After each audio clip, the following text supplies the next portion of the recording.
Bismillah, bonjour. Nous allons continuer au cours sur les triangles isométriques avec un exercice dont les données et les hypothèses sont citées ici. Nous avons un triangle rectangle ABC, rectangle en A avec AC. Le côté AC est supérieur, plus grand que AB. On prend un point du côté AC, loin de C à une distance égale à AB. Voilà. On trace une droite D, parallèle à AB, coupant AC en E. On trace une droite delta, perpendiculaire à BC en C. Cette droite coupe la droite D en F. Et la droite delta coupe BC en O. Peut-être on n'en a pas besoin, mais quand même, on marque ce point. Donc, montrer que le triangle CAB, CAB et CEF sont isométriques. On a tout d'abord, on a AB égale EC, déjà par hypothèse. Voilà. D'une part. D'autre part, et D parallèle à AB. Et AC perpendiculaire à AB. Car ABC, triangle, rectangle en A. En A. D'accord? Alors, deux droites parallèles, toutes perpendiculaires à l'une et perpendiculaires à l'autre. Donc, ou deux droites perpendiculaires, toutes parallèles à l'une et perpendiculaires à l'autre. Donc, D, d'où D est perpendiculaire à AC.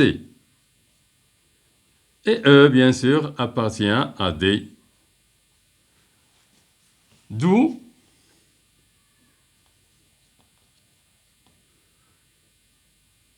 CEF égale 90. Voilà, donc deux triangles rectangles, tous les deux. Ils ont donc un côté de même longueur et un angle.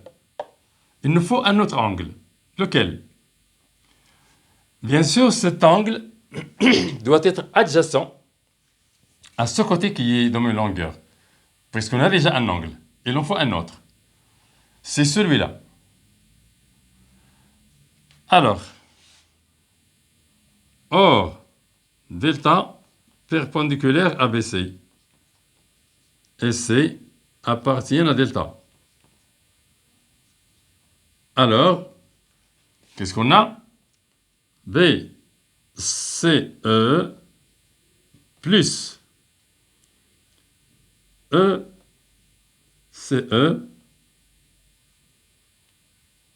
ECF, BCE, cet angle et celui-là sont complémentaires. Ça, c'est un angle droit. Égale 90.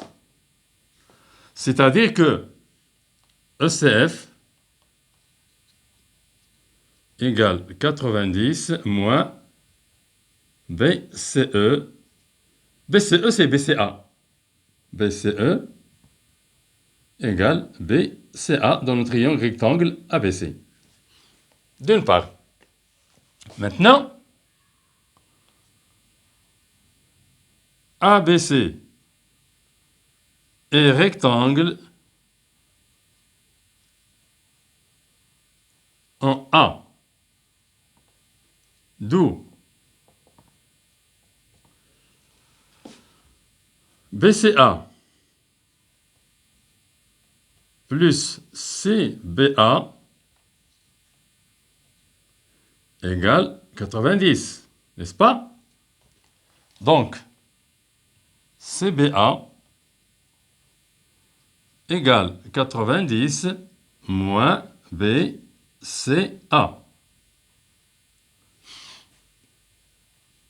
Et BCA, c'est quoi? c'est 90 moins BCE. BCA, c'est BCE. C'est OCE. C'est OCA. Alors, de l'égalité 1 ici et 2 ici, ECF égale 90 moins BCE et CBA égale 90 moins BCE. Voilà, 90 moins BCE. Donc, les deux sont égaux à 90 moins BCE. Alors, ECF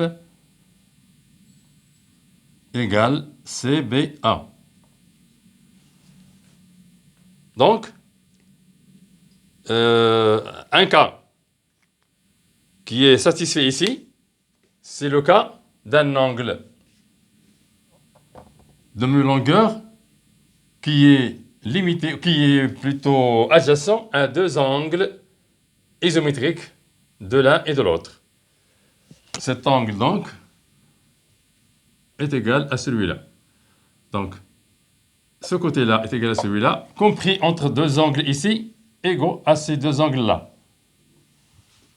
Donc, ces deux triangles sont isométriques d'après ce cas d'isométrie. Question suivante. En déduire que CBF est un triangle isocèle. J'efface les hypothèses.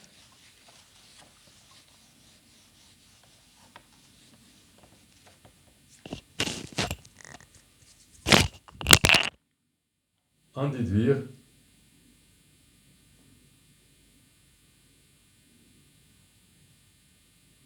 que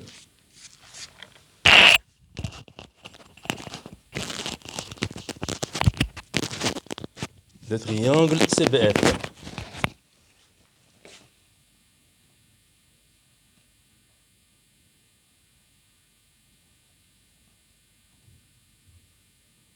est isocèle.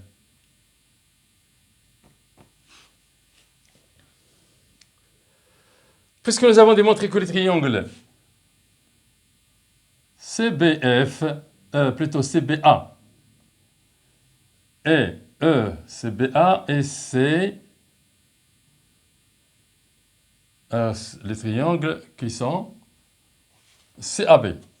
Pour bien ordonner, classer les éléments homologues, je l'écris comme ça, ou comme ça tout simplement sans ligne, sans trait, CEF, sont isométriques. Alors, leurs éléments homologues sont tous isométriques. On en a, comme je l'ai dit dans chaque exercice, je vous le rappelle, les deux triangles ont 6 éléments. On démontre qu'ils sont isométriques à l'aide de 3 éléments, il en reste 3. Les 3 qui restent maintenant sont BC ou CB, CB déjà, CB égale à CF, CA égale à CE, CA, non, CB égale CF, CA, CE, non, c'est pas ça, AB, EC, donc c'est mal ordonné, CAB et CEF. De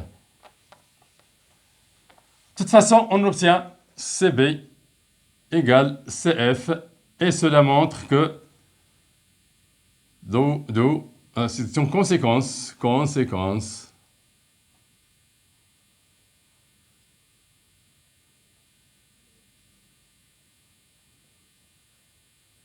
de la première